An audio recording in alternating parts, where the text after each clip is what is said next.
Good morning, everyone. Hope you're having a great Tuesday. Tuesday, September 1st, September, October, November, December, 4 months till the end of the year. It's still looking like summer here in Toronto, so looking forward to a few days to meet with the ICs in a global convention, so that's exciting, and everybody's ready to go. Perfect. Wanted to touch base. I have here Amalia with us that will be also joining us in the webinar. Amalia? Yes, I just want to say good morning to everybody and welcome. Excellent, excellent. Well, we have a lot of information for you to share today. We definitely will have our typical latest news. Although I will tell you, we have quite a few articles today to share with everyone, and these articles are very informative. So I hope that you enjoy them. A lot of information. We're gonna have some from Moss, also. Um, from Search Engine Land, and I think we have one from Search Engine Watch. But these articles are actually um, very informative. So just wanted to see if everybody can hear us. I see that Howard can hear us. Good morning, Howard. Great that we're here. Thank you for joining us. It looks like everybody can hear us, but if you can just kindly, just say yes or hi, how are you? Excellent. Thank you. Thank you. All right, there we go. Okay, so let's begin. Let's head this off. I wanted to share one interesting notification from Google. As you know, Google has still been making some changes from their Google Webmaster Tools property or entity, or at least the name, to Google Search Console. And once in a while, they have various different updates and upgrades, if you will. One of them is that if you recall, under the old Google Webmaster Tools, you used to have a way of actually looking at old search queries, right? So they had a search queries report, and I'm going to show it to you in a second. And that report, it appears that it's beginning to really fade away. Many webmasters are reporting that the search queries report is no longer available. They have a new version of it, what they call the new search analytics report. And this new search analytics report on the Google Search Console is going to be fully replace the search queries report. So, I mean, the Google Console, with its name and some changes, came to effect a few months back, and with it came the Search Analytics report. So if you're still kind of interested in looking at the old Search Queries report, there is a link. I have it right here. The old report can be accessed via this link, and I'm going to share with you in a few minutes. And just wanted to let everybody know that it's not happening to all the sites, but many sites are already seeing the new search analytics report on the Google Search Console. Okay, and typically you get this message from Google when you're in your Google Search Console. So if you just give me a quick second, just wanted to share this with you. I'm going to press pause here so that way we can have better visibility here. And I'm going to open up one of our accounts here, and I'm going to share my screen. All right. Good morning, Patrick. Great to see you again. Okay, so basically, under the old Google Webmaster Tools, you may have recalled that you had this specific report. It was a great report. Many SEO professionals like it. It had trending. Obviously, you could actually have a date range go back, to at least 3 months in data, and pretty much, had your impressions, clicks, CTR, and average position. Many SEO professionals love this under the Google Webmaster Tools because it gave them a lot of information in a specific way. So now this has changed. So same account, apply elevator. Now this report has changed a little bit. It gives you more filters, right? So you may notice that that your accounts, all of your Google Master accounts, probably have this new report where you actually have to kind of create it yourself, right? You add your impressions, your CTR if you want, and positions, etc. Right? So it's a little bit different. It does give you more flexibility, but if you're still in love, or if you still really like uh, the old report, definitely you can still retrieve it I don't know how long, but for the moment you can still retrieve it if you're still wondering where that search queries report went. versus the search analytics report, you can still retrieve it. So what I'm going to do in a second is I'm going to again just pause the screen, and I'm going to actually share with you the URL. If you're really keen on looking at the old report and you really like it, you can always go back and review it. So here I'm going to share with everybody the actual link of the report of the old search queries report. So I've shared that with everyone, and it comes very handy. I mean, if you're still kind of not getting used to the new view, and you still want to kind of be able to see the old view. Sorry, I'm just moving screens here. If you still want to see the old view, you can still do it for I don't know how long, but in the meantime, you can still have access to it via that link. You do have to be logged in to that specific Gmail account in order to see it. So wanted to share that with you because I know that some ICs had emailed us in the past in regards to that, because I guess they really like the older search queries report versus the new search analytics report. I still find this very useful. I think it's just a matter of getting accustomed to it. And you know what? They actually make it very easy for you to learn more about it. They have a whole help center, so you can actually go and review how to read it. So anyhow, wanted to share that with you. So that way, if you have any questions or anything, you can always email us. But you now have that link that should help you look at the older search queries report on Google Search Console, also known as Google Webmaster Tools, also known as GWT. Okay, Amalia.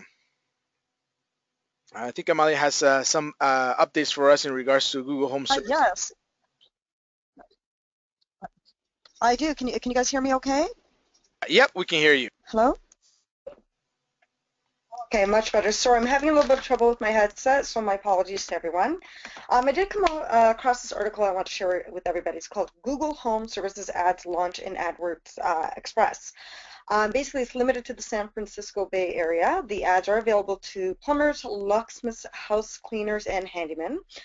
Google has basically opened up its access to its new home services ad program in AdWords Express. The new home services ad program launched in beta in the San Francisco area about last month to connect service providers with local residents searching for help. It started initially for the locksmiths, plumbers, but now it's actually open to house cleaners and handymen as well. To get started with the AdWords Express for the home services ads, service providers in the area can basically fill out a form with the contact information with the business URL and the service sector of the business. Google does screen all the applicants, and it uses a third party to conduct background checks. If approved, Google will organize the information you give to them in a polished profile page. Advertisers manage their bids through AdWords Express. Listings are included in the ad block at the bottom of the SERP when a local user does a search for the type of business. So users can then connect with the business directly or request follow-ups from up to 3 providers. So yeah, I thought that was interesting. Armando, did you want to add to that? No. It's pretty self-explanatory, but it's interesting that they've actually moved it into the AdWords Express. It definitely is something to talk about, and it'll be a nice topic of discussion at Global Convention, where now you're seeing many changes with local SEO, local optimization, or actually not even local optimization, but just local search. And we're having changes with the 7-pack to 3-pack. We are now seeing Google being aggressive with this AdWords Express program. It is on a beta mode, I would imagine, but they're very aggressive and even now expanding it, expanding the AdWords Express, and also expanding this service to not just plumbers and locksmiths, but also house cleaners and handymen. So it'll be very interesting to talk about that. Hopefully, lunch conversations will revolve around some of these things because these are important things or roundtables. But it is something that we have to be aware of, and it does create opportunity. It is a more paid search. More paid search type services, so there is an opportunity there, but I still believe that organic continues to be something that's also as equally as effective, if not more. Be on the lookout for any updates from us in regards to this as Google continues to make changes to the home services ads. Amalia, next one. Okay, thank you, Armando. Yeah, yeah, absolutely. Thank you, Armando. Yep. So, yeah, another article I want to share was Yahoo follows Google in building out the local search marketing reseller program. So basically, Reach Local joins preferred partner network to reach into SMB marketplace. Yahoo has turned Gemini into a more expansive search marketing platform and has also expanded the ways the platform is being sold. The company is expanding and adding resellers to its preferred partner program. Its latest partner is small business marketing plan for platform Reach Local. Existing preferred partners include Marin, Acquisio, and Kenshu, among others. For years, Google has operated an extensive reseller program for AdWords called Preferred SMB Partners, which is intended to reach more deeply into the SMB market. The function of the Google program is to bring AdWords to SMBs and otherwise might not do self-service or would be likely to stumble or fail at a campaign self-management. Google has said that when many of the SMBs self-serve sees higher churn than if partners or agencies manage those AdWords accounts on behalf of local business owners. Yahoo has been following Google's lead and starting to build out a similar network of partners to sell and support Gemini for the local businesses. Yahoo's search market inventory is separating from Bing, although it's not entirely separate. Companies like Reach Local will now be representing Gemini and mostly distinct inventory and traffic on the PC and mobile to thousands of small business customers. Reach Local indicated that in a small interview that it isn't yet selling the native advertising on Yahoo as part of the arrangement, but that will be adding both PC and mobile traffic from Yahoo Search to its existing paid search advertising network. While the small business market has long been it's been important and attractive, though challenging. Target of the major internet companies' competition has intensified, with companies like Google and Facebook seeking to be the go-to digital market platform for these businesses. So traditional media companies that used to serve these advertisers with their own products exclusively have effectively become agencies selling third-party traffic and inventory to SMBs. So I thought that was quite interesting. Armando, did you want to answer that? Yeah, no, I think that it's very interesting since a few things happen. This is very going to be some positive news for our ICs. As we know, Reach Local is a WSI partner, and Mm-hmm. also paid search results, paid search. They actually work with Acquisio. So it is interesting now that Yahoo is creating a network and. I'm pretty sure that at Global Convention, if you approach the Reach Local booth, they'll have a bit more information on this. You can definitely talk to the Reach Local team. From our perspective, I think that the ICs win because here you can provide a paid search program for companies that don't have big budgets. I mean, in reality, they may only have $500 or $700 to spend on PPC per month, and that's it. So it does create a good, may create a good revenue center, or small, even though it's small, to the IC through that partnership, right? Through the kickbacks, etc. So Reach Local will definitely be able to provide some insights on that at Global Convention. So I thought that was actually very relevant news to us, where Yahoo now is expanding and basically joining this reseller or opening up their own reseller program. So I'm pretty sure the ICs will be connecting with both paid search and Reach Local at Global Convention. So thank you, Amalia, for that. Yeah, thank you. Okay. Okay. Moving forward, I wanted to touch base on an interesting and very informative article by the team at Moss. Actually, it was a blog, but definitely a lot of information in regards to what they call ghost spamming. Now, they did talk a little bit about different issues affecting dirty traffic or ghost traffic or unnecessary traffic. And in this component of the blog, they talked about something called ghost spam.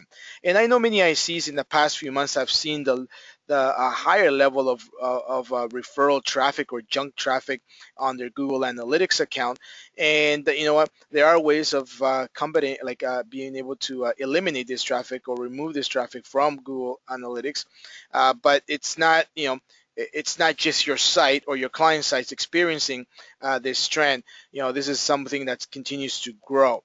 So what is ghost spam? And ghost spam is basically, they call it ghost because they never access your site, and it is important to note that it is spammy traffic. And you have to definitely now, with the growth of this with ghost spam and with these quote unquote ghost visits, ghost sessions, for example, you want to create an efficient solution for managing that level of spam. It doesn't have any interaction with your site. And then you may wonder how that is possible, since one of the main purposes of GS is to track visits to our site. So as you can see, in this infographic very clearly, you can see that the spammer pretty much on the left hand side, the little ghost there, sends data, fake data, to the Google Analytics server, which then gets directed information from, obviously, your server and the end user. So you can see here that there's a bit of an ecosystem going on between what the spammer tries to do to ruin the Google Analytics integrity in regards to providing the right information, right? And it does affect web servers as well as as the end user, because you know what, it's generating all these fake visits. And as you can see through this infographic, a small infographic, they directly send that information from the spammer to the analytics server. So it's not necessarily something that gets sent to your server at all, right? Everything gets centralized into Google Analytics server right in the middle, right? The end user sends information, the web server sends information, so does the spammer.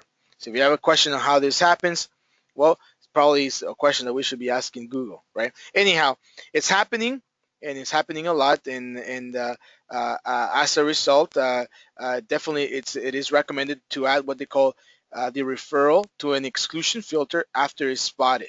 And I'm going to talk a little bit about that. Now, definitely there's various ways of taking action against the spam, but there's also disadvantages.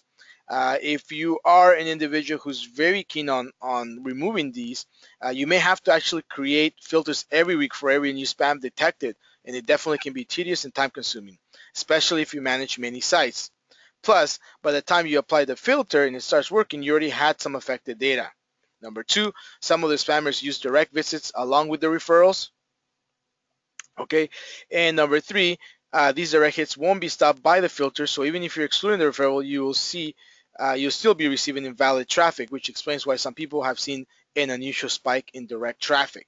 So this is something that definitely has been affecting our community and even our IC's clients' websites, where you're definitely seeing an unusual spike in traffic, which is being generated by this ghost traffic per se. Now there is a way of using Google Analytics, and by hitting Google Analytics random tracking IDs, meaning that the offender doesn't really know who is a target, and for that reason either the host name is not set or it uses a fake one. So I'm going to kind of explain to you a little bit more how this works. Just going to put this a bit into pause here. So what you want to do is, and I'm going to open up. Give me a quick second here. I'm gonna just share my screen in about a second. Okay.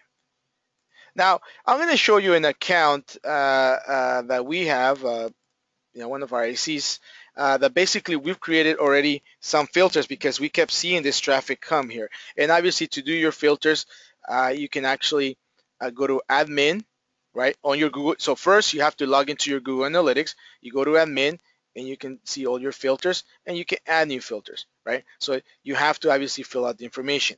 Now, which information should you fill out? How do you do that? So how do we get here? I'm going to show you in a second. What you want to do is basically, oops, how do I go back? I think, yeah. What you want to do is, you're going to go back here. Okay. What you want to do is identify, the host name. right? Where is this information coming? Now, unfortunately, in this case scenario, unfortunately, this case scenario, this account has already been cleaned up. But so that's the fortunate part. Uh, so I won't be able to actually do a test here.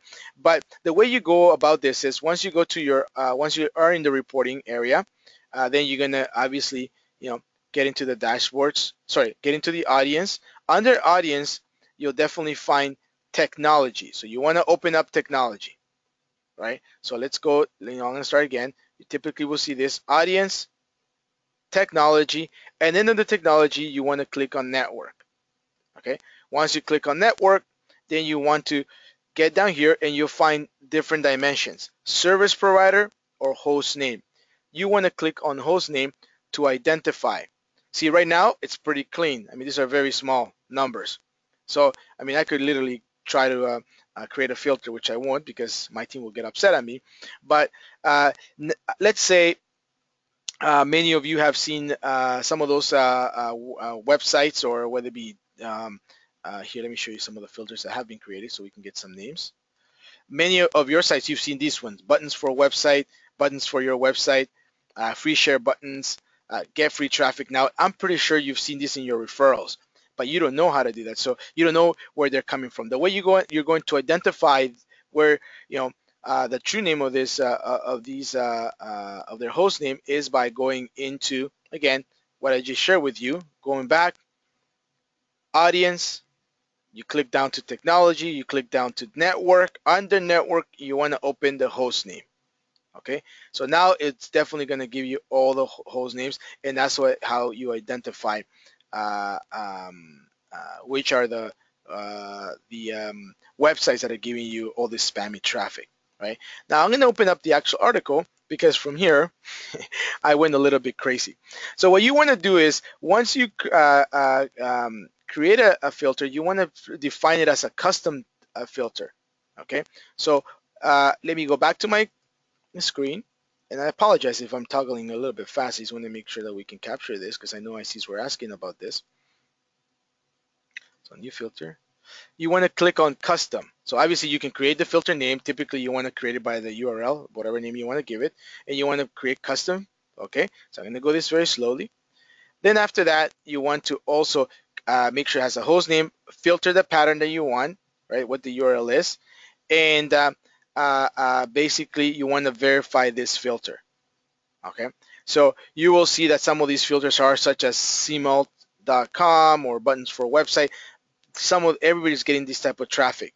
So once you create that filter, ideally what's going to happen is it's going to show up, you know, like this one now. Oops. Yes. Yeah, I want to discard. I don't want to create. What it's going to do is basically when I go to my referral traffic, uh, it should automatically discard. Oh, it's still showing. Interesting. It's not supposed to be showing this level of traffic. Maybe it's just showing the referrals here, but it's not showing on the other side. But the key thing is that with this filter, you can try to eliminate as much traffic possible coming from these referral sites, right? You see, I'm still getting here. There's a bit of an issue because I know that we created two filters for these two, for get free traffic now and for buttons for a website. So there could be a potential issue where the spammer is using a different IP address or a different network to get into this. So definitely, or the other option was that maybe these filters were created recently by our team. But in any event, the whole thing is that you should be able to block out as much as possible from these these spammy filters that are giving your site some negative traffic.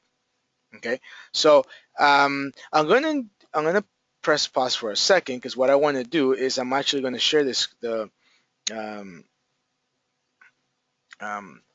um, I'm going to share the actual link. One of the recommendations that we have from one of the ICs from Bob, thank you, Bob, saying that sometimes the site will also let you unsubscribe your client's URL, so you don't need a filter. Okay, Bob's actually been investigating this already.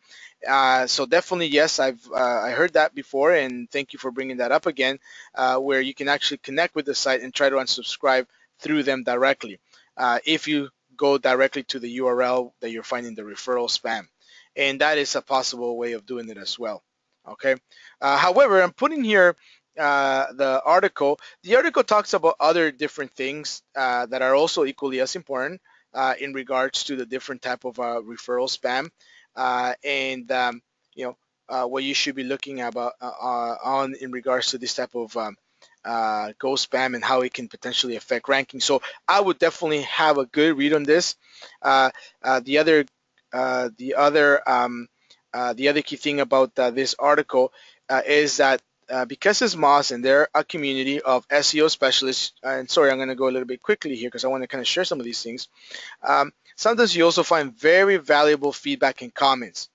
So definitely, some of the comments are good. Some of them are great, and some of them are not so good. But for the most part, this community is very clean, very SEO conscious. So definitely would recommend you review this article to get more information on that. But it is something that's happening across the board. So if your site's getting it, if your client site's also receiving that type of ghost spam, you're not alone. Okay.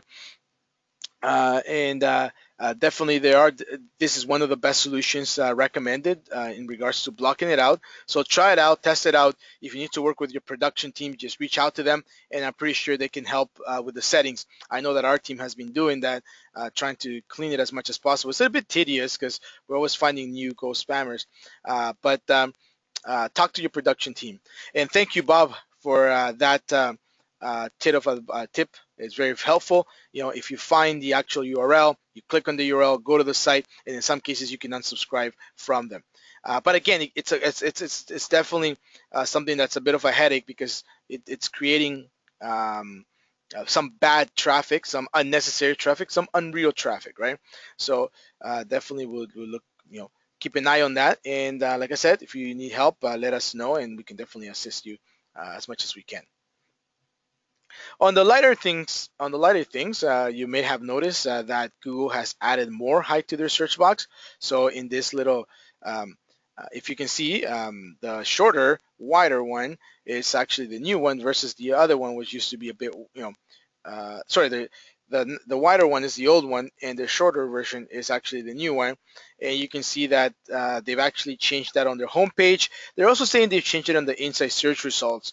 Definitely a subtle change, but interesting what Google's up to with this change. Maybe they're just testing something new, okay? Or maybe they're just being Google. So I wanted to kind of share that with you, kind of a light news. The other interesting article that I wanted to share with you was a few weeks back. We talked about Moss's rankings or ranking report, right? And which is there was a whole correlation that Moss undertook on the ranking study, where they actually wanted to not only look at standard factors for ranking, but also look at things within the site, such as traffic and engagement metrics, which as data points to be studied. And they actually worked with another company called SimilarWeb. As a matter of fact, SimilarWeb, they had done their own analysis, and they used their own site as a test bed. And there's been a lot of talk out there in the SEO community in regards to the correlation between traffic and engagement as metrics to improve or to increase or to decrease Google rankings, right? Or to improve or to not improve Google rankings.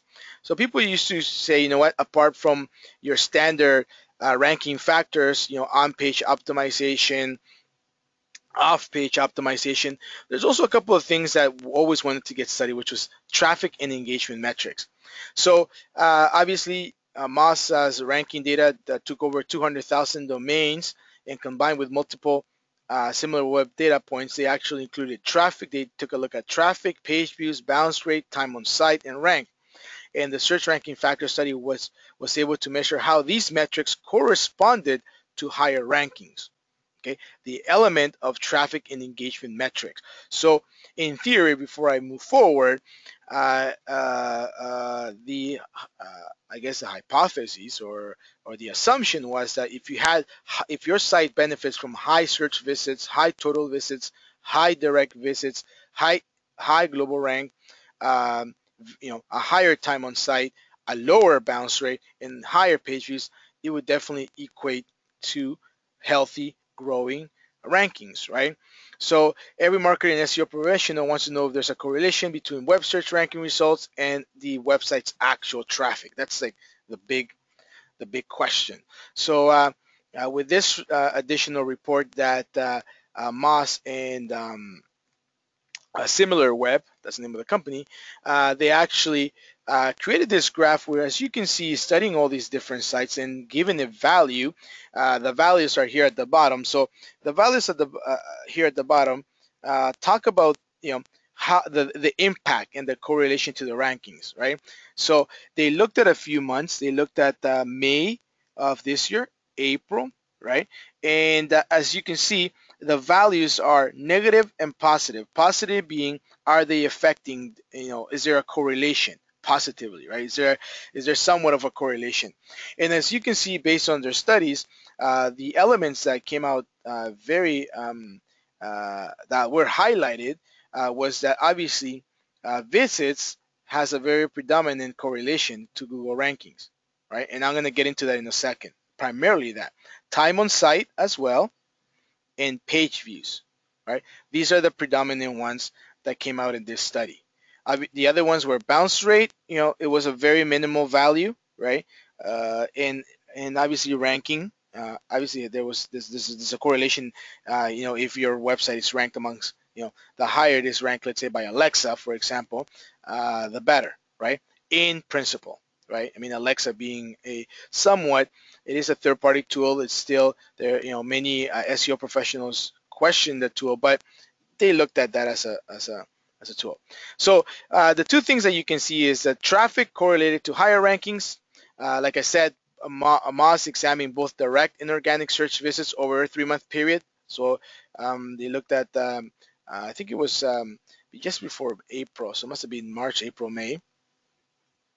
And similar web results show that there's generally a high correlation between website visits and Google search and rankings, as explained in this graph. High correlation, right? You can see that. The more traffic a site received, the higher it tended to rank. So practically, you can say that sites like Amazon and Wikipedia can definitely get higher results because they generate lots of traffic, both direct and organically. However, and the smaller sites tended to rank slightly worse because obviously they don't generate as much traffic. However, that doesn't mean that Google uses traffic and user engagement metrics as an actual ranking factor in its search algorithm. It does show that a relationship exists. A bit of a question mark still, because based on this study, the whole thing was to understand the correlation, right? It's not the actual ranking factor. What is a correlation? And the correlation that was found was that sites with higher traffic, direct and organic, tend to obviously rank higher, right? And the reason also being is, if you're ranking higher, you're getting more traffic, and if you're getting more traffic, you tend to rank higher. So it's a bit of a chicken and the egg situation there. The other thing that they looked at was engagement. While not as large as traffic correlations, they also found positive correlation between the website user's engagement and its ranked Google search results. So, like I said, time on site, very minimal, 0.12 correlation, page views, 0.10, and bounce rate, 0.8. So obviously, you want to make sure that at the end of the day, the lower the bounce rate is often a good indication of user engagement. So that's the key thing, right? That's what you want to focus on, is having websites with lower bounce rate. So these engagement metrics, I think, were not as did not have as much impact on the correlation to the Google rankings, right? But they were studied. This means that sites with lower bounce rates, longer time on visits metrics, and more page views definitely tend to rank higher in Google search results, according to this study, right? However, having said that, Google's algorithm hasn't come out, or Google hasn't come out and said, look, our algorithms, you know, are focus on this. This is just looking at the correlation. What you take from this study is that ideally you definitely want to achieve that, and one of the things that you want to kind of do is whatever you have in control is really obviously increasing your organic traffic by doing proper SEO, and also, you know what, lowering your bounce rates. If you can do that by having proper conversion rate optimization metrics, you not only will lower the bounce rates, but also in obviously serving relevant content to your visitors on the site. You'll definitely have longer time on site metrics, more page views if it's relevant content information. If your content is thin, you're going to have a high bounce rate. If your website it's not mobile friendly, you're going to have a higher bounce rate from a mobile perspective. If your website, it's not doesn't have a good user experience, very crappy design, you're going to have higher bounce rates, etc. Right? But there is a correlation uh, between that. And at the end of the day, is that doesn't mean to imply that Google or other search engines use metrics like bounce rate or click-through rate directly in their algorithm. Instead, a better way to think of it is that Google uses a number of user inputs to measure relevance, user satisfaction, and quality of results. So definitely, I wanted to share this with the ICs because I know that there's always questions about this topic. Traffic and engagement. Is it a priority? And based on this article, um, we can say that it's that Google or other search engines don't use these metrics in their algorithm, so you can kind of take that as a note. However, right, you want to be able to make sure that you do take this into account when you're working on your client's websites in order to improve the relevance of the website, the user satisfaction, and quality of results, because these are things that overall Google takes into account in their ranking. So I will share this article with you. Obviously, the the author from Moss who worked on this definitely it goes more intensive than I do. But definitely, I thought that it was a great article to share because many ICs continue to ask us questions on the relevance factor. It's important, but it's not something that it's a mandatory factor. Let's say. Okay. Uh, Another great piece of advice that we received, I think this was from us or from Search Engine Land. It was basically, non-SEO tools you should be using for SEO. So all of the ICs sometimes have various different tools that are SEO driven in order to continuously improve their site and improve their SEO authority. Obviously, improve the overall SEO healthiness of the site. And here they actually have 6 tools, and there were 2 tools that I didn't really, at least I didn't find it appropriate for this discussion, but I did find 4 key tools that you definitely should look at least. Some of them are free, some of them are paid tools. And the first one is obviously this one by Insight. And just give me a quick second. I'm gonna I'm gonna share my screen now. There were these 4 tools. This one was by Insight, and oops, went back a little bit faster. And this is a cool tool. I'm gonna share my screen in a second.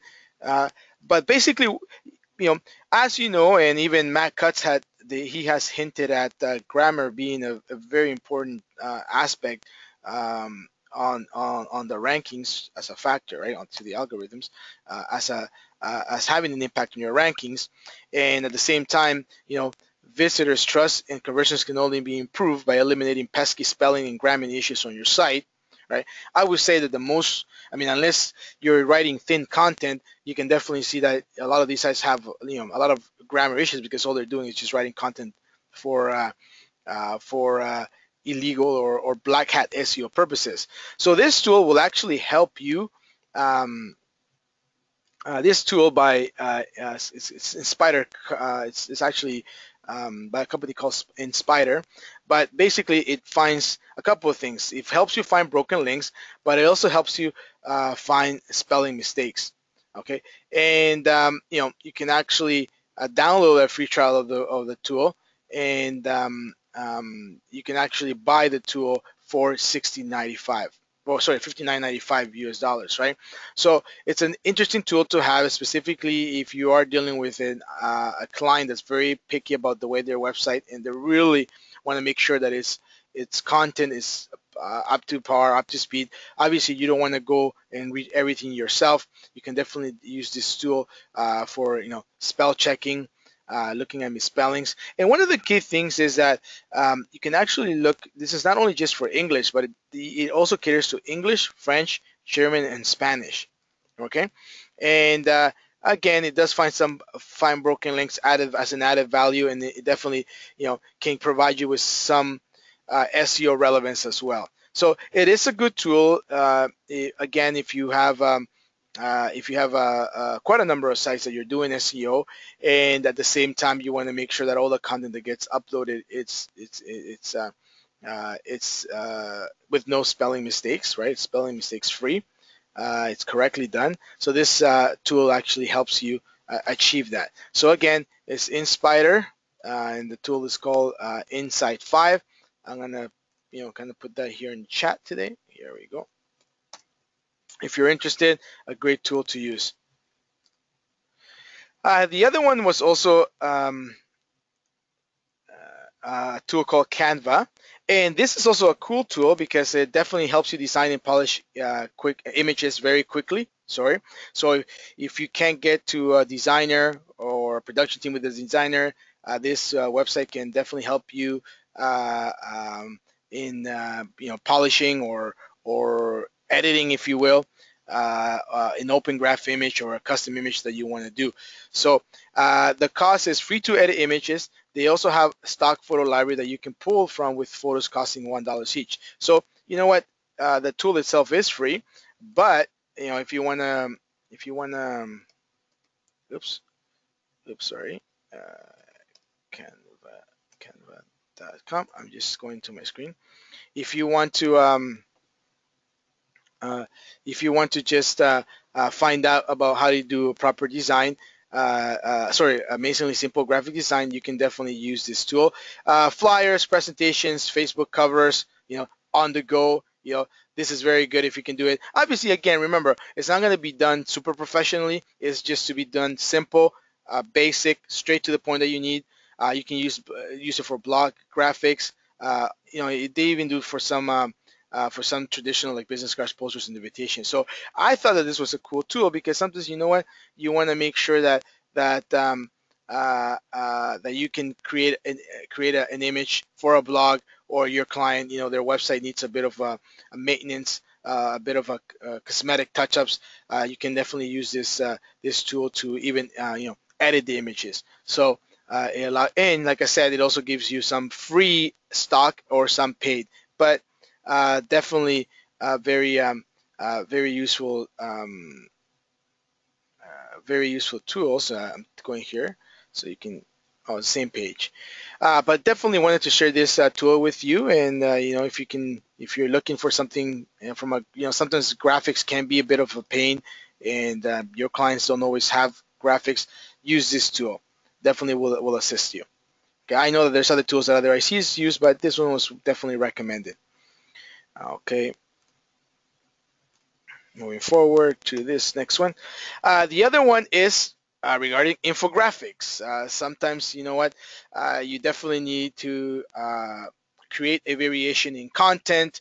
Your client's not giving you any content ideas, so therefore you can't write any blog posts, you can't write any articles. So what do you do in that case situation?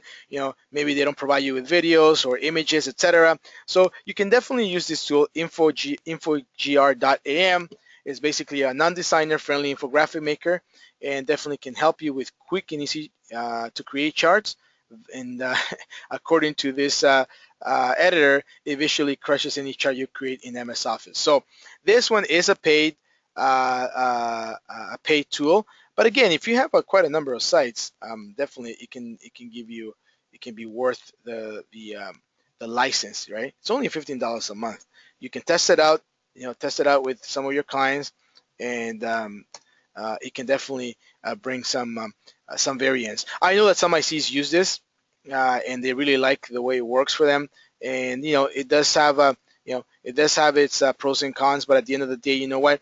Sometimes you definitely have to do a little bit of different, provide different content to your user base, to your to customers that are coming to the site, and this tool would allow you to kind of you know, create infographics on the go.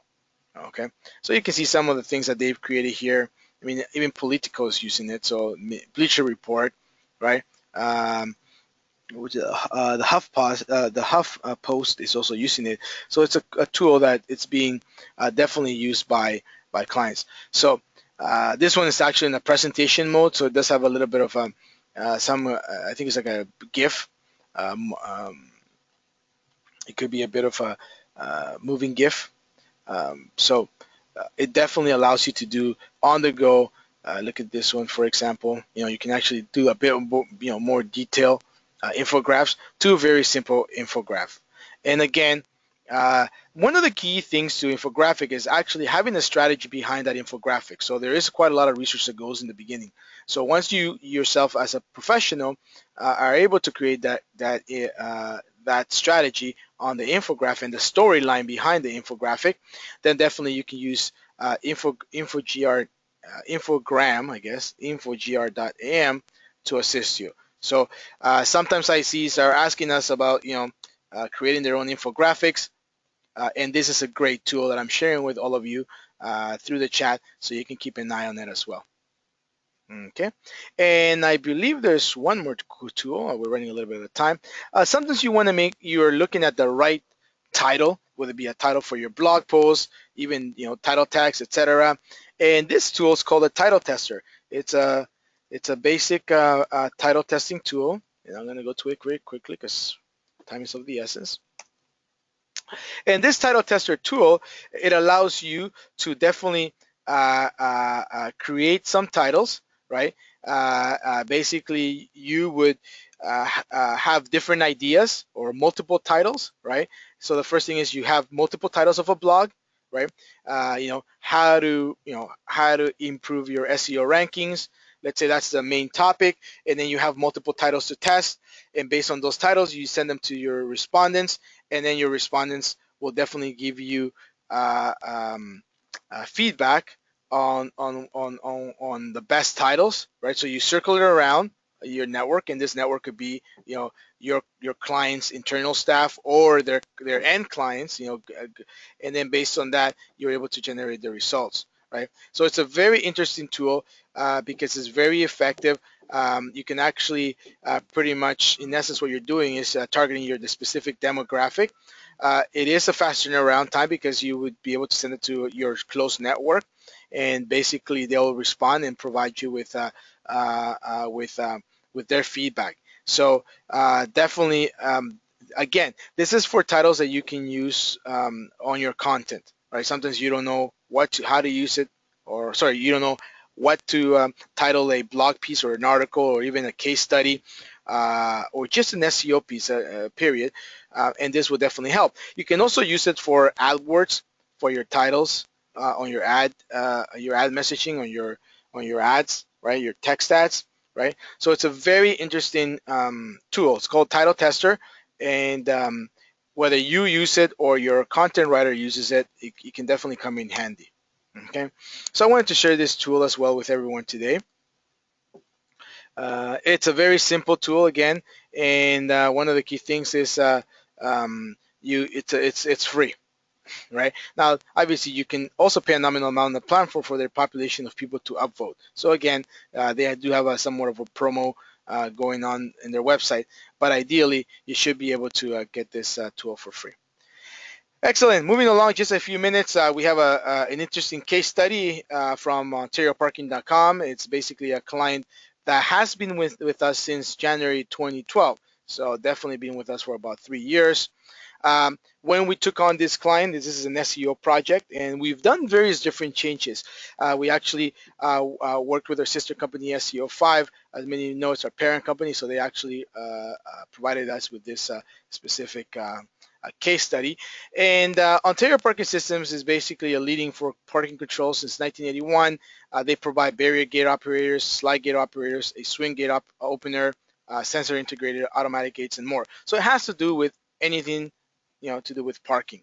They're based out of London, Ontario, and they actually serve all of North America. So the SEO campaign that we ran for them was primarily in Toronto, where it's one of their hot markets.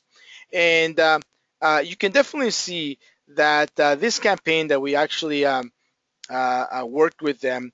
It's a bit of a longer campaign, and we've kind of gone through the ups and downs, as you can see from some of the graphs here, which is typical and normal in any SEO campaign, where we actually have been able to increase. Now, this is when I looked at these stats, we've been able to increase since 2012 steadily to 98.56, 99% in regards to increase in sessions, right? And we've actually generated 106% more users, right, since we started. Okay, obviously page views has increased as well. So these are three things that we've done for them.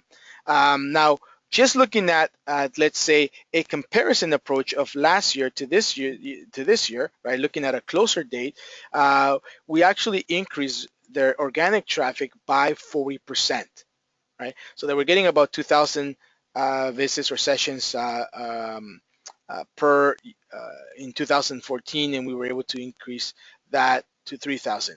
Again, it's a very unique service that they provide, as you can see, right? And we share that with you.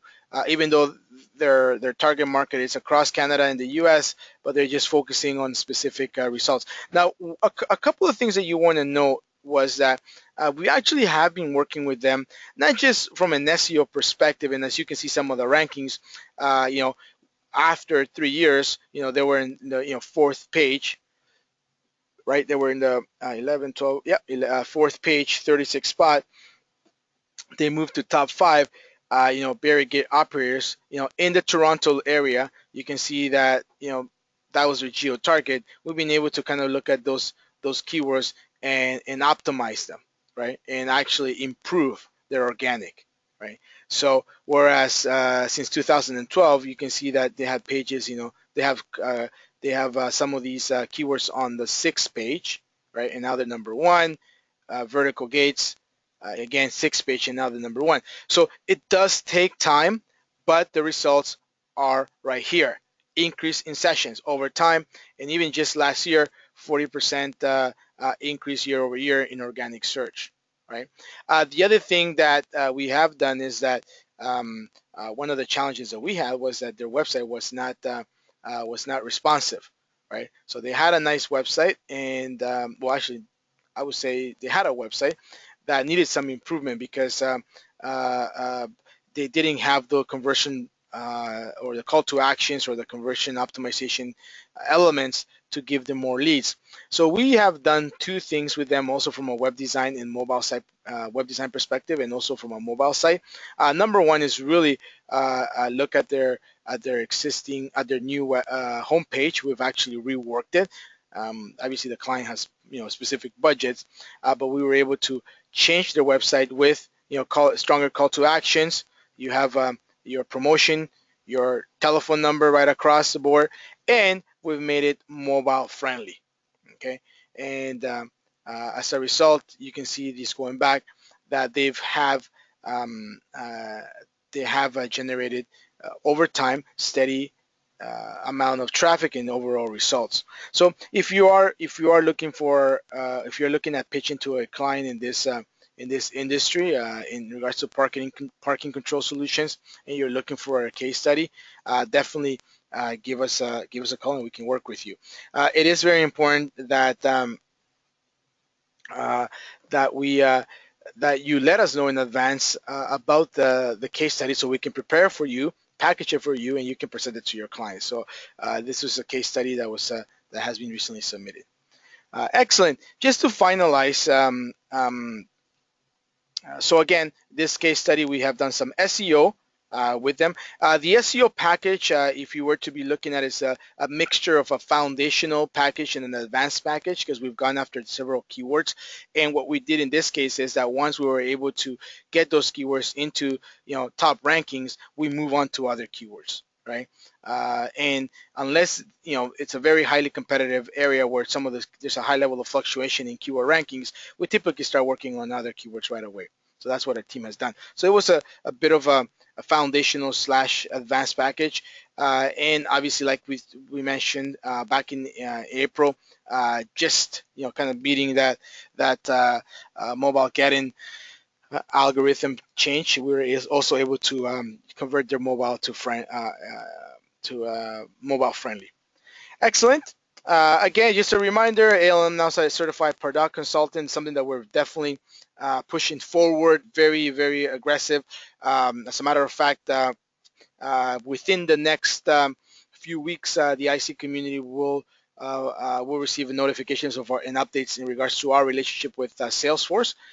It gives definitely new opportunities for ICs to be able to work with Pardot, be able to provide B2B marketing automation services, not just the implementation, but ongoing services. So if you do have some clients that are using Salesforce.com, they're Salesforce's main CRM system and or Salesforce automation system or sales automation system, sorry, and they want to integrate marketing piece to it.